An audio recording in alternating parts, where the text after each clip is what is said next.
All right, so, this is the last time we have to talk about it, which is always one of the issues, with you play the game and when you lose, you got to deal with that Saturday and Saturday night. Then you got to watch it as a staff Sunday, so you relive it. And then you got to watch with your players Monday morning, relive it.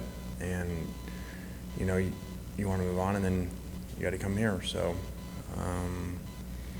to recap it, as you guys know, in here you saw I was very frustrated after the game. And I think that just, explaining to the players today, I think that's a thing about experience. And as you get older, just understanding, just like you do with your own children, like they don't usually understand what they're going through and what that moment is and how rare that moment may be.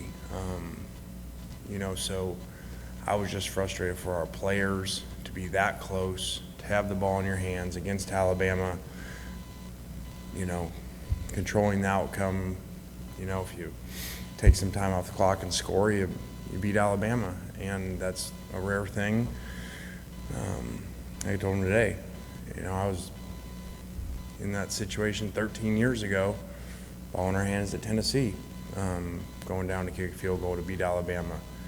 So it doesn't happen very often, so that's why there was a lot of frustration in it, and probably with what they say with the SEC scheduling change coming up, we're not going to play them. Ole Miss and Alabama's not going to play every year, so even less chance for those things to happen. So that's frustrating as you watch the film and see all the missed opportunities. Commend our team, like I said after the game. Commend Bryce especially. He put his Superman cape on and made some unbelievable plays in that game, and that's why he's the Heisman Trophy winner. So, and we had a chance to finish the game and didn't do it. So, it is what it is. We got to move on. Arkansas, a very talented team that played really, in a lot of ways, outplayed LSU Saturday, and really had a bunch of chances with backup quarterbacks to beat LSU. So that tells you a lot about how good they play at times and how good they just played Saturday, and a difficult place to play at night and weather. So we got to get back on track, have a really good week, and prepare really well. Lane, last year I know you had Matt, Sam, Chance, and other guys who were kind of the rallying voice in the locker room after losses or even after that Arkansas game. After LSU and even these couple days, who is kind of you seen be that voice in the locker room to just kind of keep the guys focused?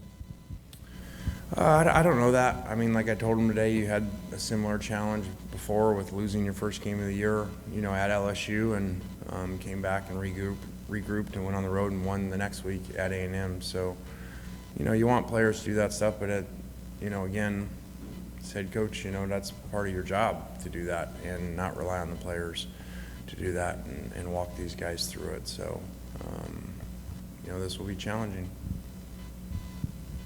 There was a lot made during the game and after the game about officiating on social media and whatnot, with some hits and some non-calls. You retweeted some stuff. Could we just get your thoughts on the officiating from that game?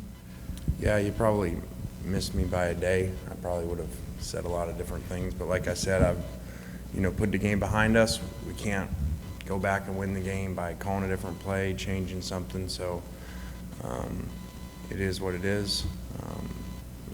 Obviously the Jackson part and after the whistle stuff, is disappointing. Talked to his mom, just kind of apologize even though it's out of our control. So, like she mentioned, it's just a shame her son gets treated different based off what SEC program that he's at on game day and protected different. So, is what it is, and we move on. I suspect you won't answer And this. let's make sure that quote was right. Like she said, not me. I really don't want to get fined today. You can't fine me for what someone else says. This is why I suspect you won't answer this, but there was a pervasive thought around the league that different programs are treated different ways, that different programs are officiated different ways through different filters. You've been on both ends of that spectrum. Do you see a difference? I mean, that's been talked about for a long time, being around this conference. I know fans do whatever, but as coaches. So I'll just say I've been on both sides of it, and I'll leave it at that. Looking ahead to Arkansas a little bit, you guys played a pretty crazy game last year, the 52-51 game. What do you remember from that game, just as a coach? It's a reminder to me that every game's independent of a different game. The year before had been low scoring. You know, we really struggled against that defense and would not have predicted a high scoring game, 100 points between the two. So every game's different, every week's different, and that's just a really good reminder. You know, just like you can go into a game and look at LSU and Arkansas, and most people would have said, okay, well, that's probably going to be lopsided based off of what had happened the week before, Liberty versus Alabama outcomes. So it just shows you every week's different and every game's different. Hey, Coach. So what impresses you most about this Arkansas team? I think how hard they play, especially answering the call after, you know, the Liberty game to come back versus LSU, early kick, and to play as hard as they did, force whatever 7 sacks, and play really well up front, you know, says a lot. You mentioned just how emotional that game on Saturday was. What kind of has been the response you've seen from the players as well as the coaching staff? Well, I mean, it's my job to lead, so just kind of like I said to you guys, you know, I went through stuff Saturday night, Sunday morning, and, you know, and you have to fight that, especially as a coach. Like, there's not an hour during those 24 hours or 15 minutes that's some thought of something different, do something different in that game, give it to a different player, call a different play, manage the situation different. You know, that's just how I'm wired. So I just have to teach them, hey, you've got to get to the point where you have to realize you cannot change. We're not going to win the game. We can't go backwards. And so hopefully they'll just follow my lead. I know you noted or confirmed Zach had that concussion, missed the second half. Just how is he? I kind of guess, where is he in the process of all that now? I mean, we just walked through today, so I don't have any more information on that. You know, that has been an issue statistically scoring-wise when he goes out and not kind of having that 1-2 punch. You know, but so it is what it is.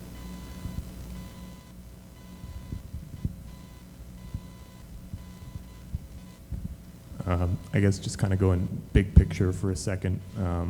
I noticed you had that kind of unique post with Jackson there on Instagram that you retweeted a post about. I'm interested, I guess, how much thought you put into your own social media activity with NIL, and, you know, are those posts designed to help your players reach their goals in that market? I mean, sometimes there's a lot of thought, sometimes there's not very much thought to my social media, as you can kind of figure out. So it just kind of depends. But obviously we always want to help the players in NIL situations and enhancing their brand so they can maximize, you know, what they can get. Hey, Coach, can you shed any light on Michael Trigg's situation right now? Yeah, he came back and practiced last week. You know, I don't think was fully prepared to play in the game from all that time off and coming back, and so he may be this week.